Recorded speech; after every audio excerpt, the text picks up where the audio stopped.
Бәріне сәлем достар. Бүгінгі біздің өтетін тақырыбымыз 6 сыныптың қазақ тілінің 7 тарауының 1 параграфын өтетін боламыз. Біздің 7 тарау спорт, белгілі спорт жұлдыздары морфология туралы екен. 1 параграф спорт өнер.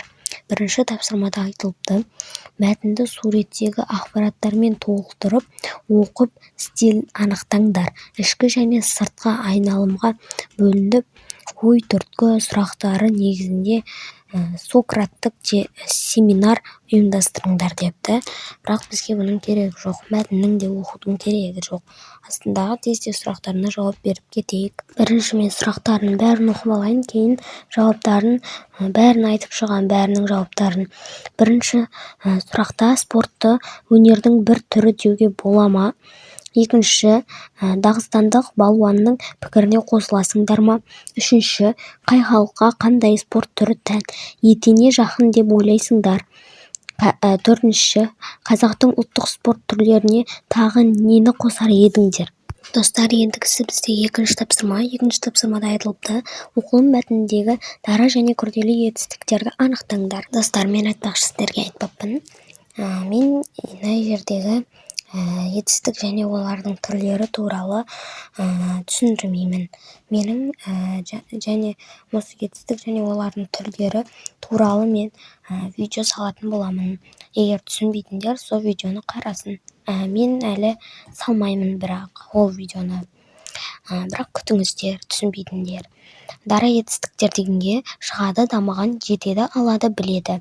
Күрделі етістіктер дегенге мұраға қалдырған, таныламын, болды, жүзеге асырады, қабылдап алды. Достар, ендігісі 3-ші тапсырма деңгейлік тапсырма екен. 1-ші деңгейде айтылыпты: берілген сөздердің баламасын тауып, оларды қатыстырып сөйлем құраңдар. Машықтану, мұраға қалдырған, әлемге таныту, жеңіс тұғыры деген сөзді қазір айтамын. 1-ші, 2-ші, 3-ші деңгейлерді сіздерге оқып берейін.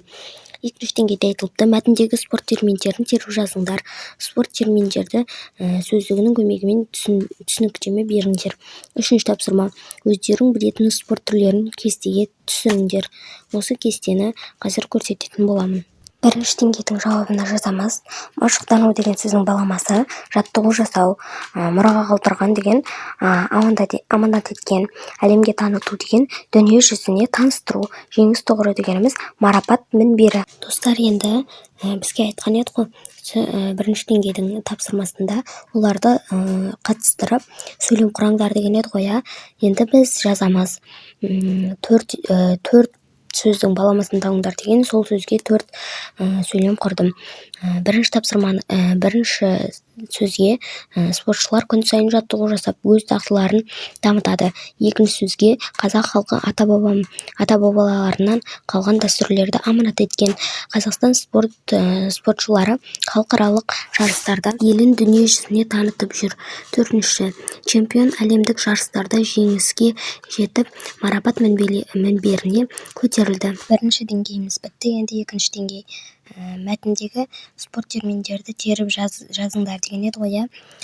Ұлттық спорт түрлері, қысқы спорт түрлері, доп спорты, су спорты, жеңіп атлетика, ауыр атлетика, көлік спорты. Енді 3-ші деңгейге жазамыз. Ұлттық спорт түрлері дегенге жазамыз. Көкпар, бәйге, аударыспақ.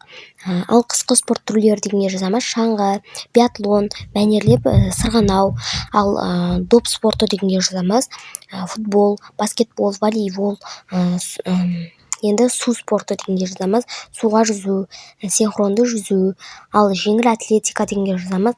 Жүгіру, ұзындыққа секіру. Ал ауыр атлетика, штанга көтеру. Ал көлік спорты деген жерге автоспорт, мотоцикл жарысы деп жазамыз. Енді 3-ші деңгейіміз бітті. Ендігісі бізде 4-ші тапсырма. 4-ші тапсырмада айтылыпты: берілген мәтіннен етістіктерді тауып, тұлғасына және құрылысына қарай ажыратыңдар депті. 1-ші мәтін оқып алайық. Қазақстан Республикасының тұрғындары спорттың 70-тен астам түрімен айналысып, жарыстар өткізеді екен. Солардың 50-нен түрлі халықаралық жарыстарға қатысамыз. Демек, спорт қай мемлекеттік болмасын, басқа елдермен қарым-қатынасын барынша кеңейтіп отыр.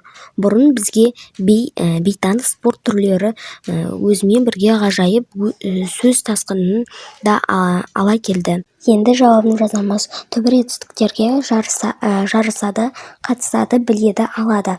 Ал туынды етістіктерге жазамыз. Айналысады, жалғастырады, дамытады. Күрделі етістіктерге жазамыз. Жарысқа қатысады, мемлекет болмасаңдар дейді, кеңейте алады. 5-ші тапсырманың бізге керегі жоқ, сондықтан 6-шы тапсырманы орындайық.